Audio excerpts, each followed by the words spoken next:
The Dutch Grand Prix is this weekend, so I think it's time for a little refresher about the track. Named Circuit Zandvoort, this track is 14 turns, 2 DRS zones, and 72 laps. This track was one of the first F1 tracks created, and it's held its first race in 1952. It was a combination of permanent track and public roads that winded through the sand dunes of the Zandvoort resort town. It was eventually turned into an entirely permanent track. It closed briefly from 1985 to 2021 and has been altered from the original lap setup. The circuit is described as a quick, old-school track that is pretty insane, from the undulations of the track that rise and fall like a roller coaster. Sector 1 of the Dutch Grand Prix spans from the starting line to just after turn 6. The straight from the checkered line to turn 1 holds the end of the second DRS zone.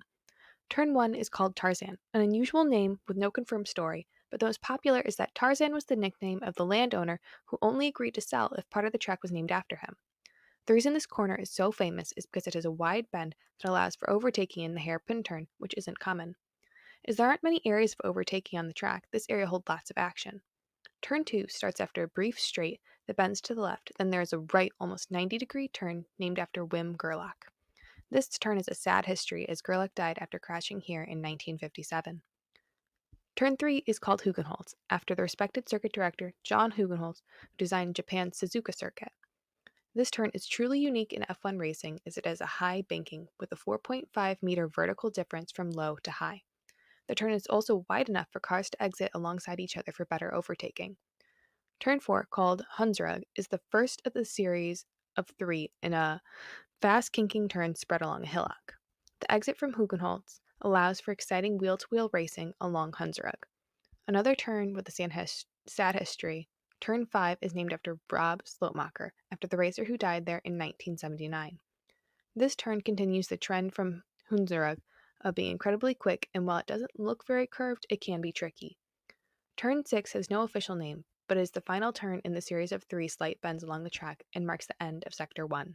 Sector 2 in Zandvoort runs from just after Turn 6 to just before Turn 11. After the quick kinks along the track, Turn 7 is vastly different. Named Schwielach, which means border in Dutch, as the turn used to be the border between the public dunes and the private dunes of young Lord Quarles van Alfred, this is a wide, blind turn.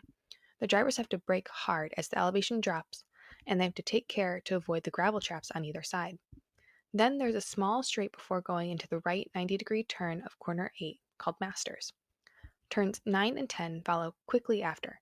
Drivers once again have to hit the brakes into turn 9, which was formerly called Renault Corner, but now has no official name, and then prepare for the hairpin turn of turn 10, cm.com corner. At the entrance of turn 10 is the first DRS detection zone, which is important because after turn 10 is the start of the first DRS zone along a long straight that leads to the end of Sector 2. Sector 3 starts at turn 11 and finishes at the checkered line.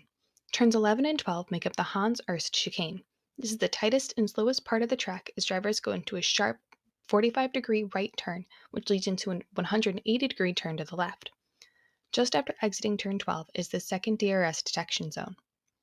A short straight leads into nameless corner 13, though it used to be called Kumhal. Drivers will continue to accelerate through this turn into turn 14. Between turns 13 and 14 is the second DRS zone, which continues all the way to the checkered line. Turn 14 is another stunner of a corner called Arie Luijendijk, after the Dutch two-time Indy 500 winner. This is another turn with incredible banking at 18 degrees, which is around twice as steep as the corners in Indianapolis. Exiting turn 14, the drivers race along a straight to the checkered line. And that's a quick review of the Dutch Grand Prix.